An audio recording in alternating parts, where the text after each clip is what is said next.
As soon as we started the clinical death treatment, CPR, we started the heart up again, started breathing again, he came back.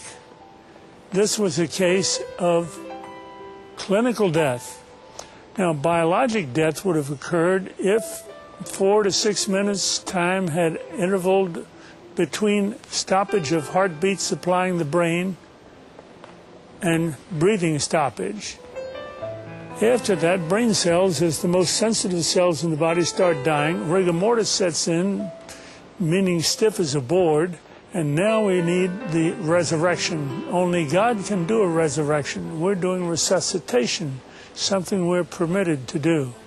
And now we want to introduce to you Howard Storm, an art and literary professor who was in Paris with his class when he suddenly had a stomach rupture, an ulcer rupture, peritonitis, shock, sudden death, clinical death, resuscitation, hell experience. I was a 38-year-old college professor, and I taught art, and I had taken a group of students and my wife, and we had gone around Europe, and we'd just done a 3-week tour, and this was the next to the last day, and we were in Paris, and at 11 o'clock in the morning I had a perforation of my stomach. When this happened, the pain was the most acute pain I'd ever experienced in my life, and it just dropped me right down to the ground. And so I'm twisting and kicking and moaning and screaming and yelling around on the floor, and my wife called an emergency, called the desk, and they called an emergency service. A doctor came, and he called an ambulance because he knew what was wrong, and they took me about 8 miles across town to the public hospital, to the General Hospital of Paris, where I was taken into emergency, examined by 2 more doctors who knew exactly what was wrong with me, and then they took me away to the surgery hospital, which was a couple blocks away. And I was parked there because there wasn't any surgeon available to do the surgery. And so there I lay for 8 to 10 hours in that hospital with no medication, no examination, no attention whatsoever, awaiting a surgeon to come to give me this operation that was critical. And it's now 8:30 at night. Nurse came in and said that they were very sorry they weren't able to get a doctor for me and they'd get one the next day. Well, when she said that, I knew that it was over for me. I knew that I was dead. The only thing that was keeping me alive was I didn't want to die. I was scared to death of dying because, as far as I knew, I was an atheist, non-believer, person who lived for the gratification they could get out of the moment, and like dying to me was like the worst. I mean, next to the pain, dying was the worst thing that could happen to you because it's the end of life and there was no more, there wasn't anything else. But when she said that, the idea of trying to exist for another minute, another hour in this pain, it wasn't worth it anymore. I'd been hanging on in the hopes that they told me that they'd get a doctor and do the surgery and open me up and fix the problem inside of me, but when they said they couldn't get one. So I said to my wife, it's time for us to say goodbye because I'm going to die now. And she got up and she put her arms around me. I'm lying in the bed and she told me how much she loved me, and I told her how much I loved her, and this makes me really sad to think about this. And we made our goodbyes, you know, said those things that you'd say to the who'd been married 20 years, say all those kinds of things. I can't tell you because I'll just start crying, but she finally sat down because she knew it was over. And I knew.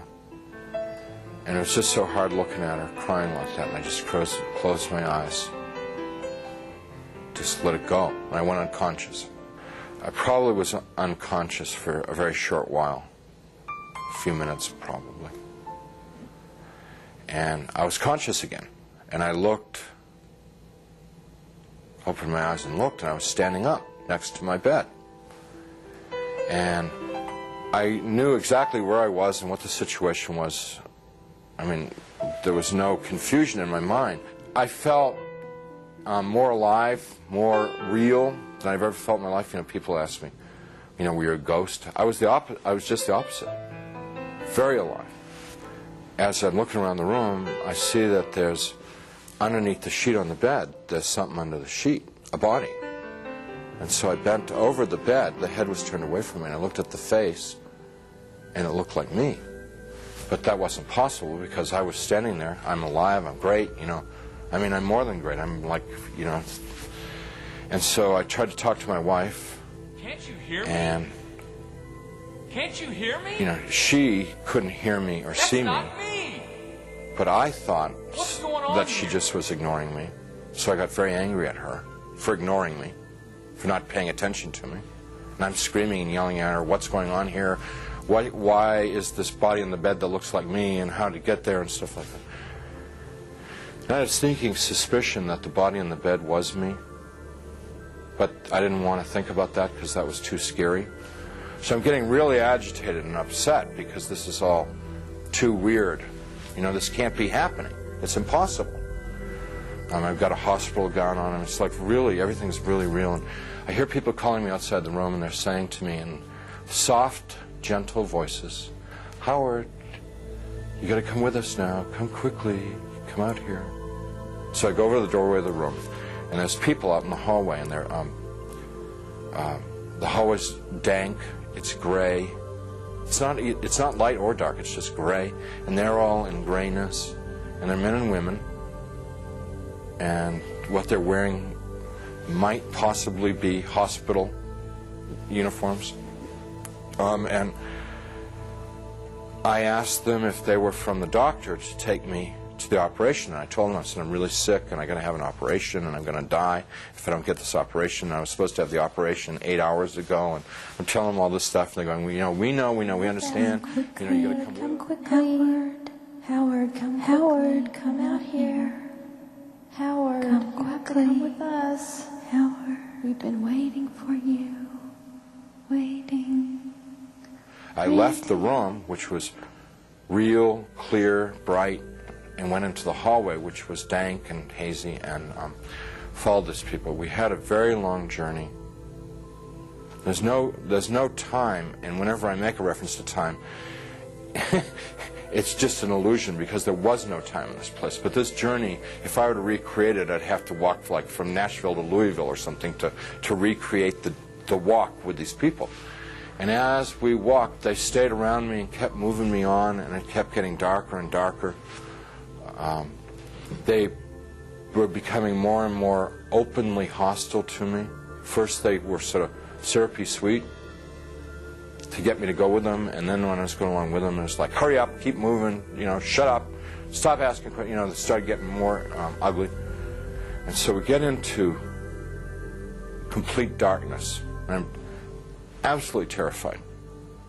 These people are very hostile. I don't know where I am. I said, I'm not going to go with you any further. They said, you're almost there. And we started to fight. I was trying to get away from them. They were pushing and pulling at me. And there are now a lot of them. What originally had been like a handful now was, since it was darkness, maybe hundreds or thousands. I have no idea.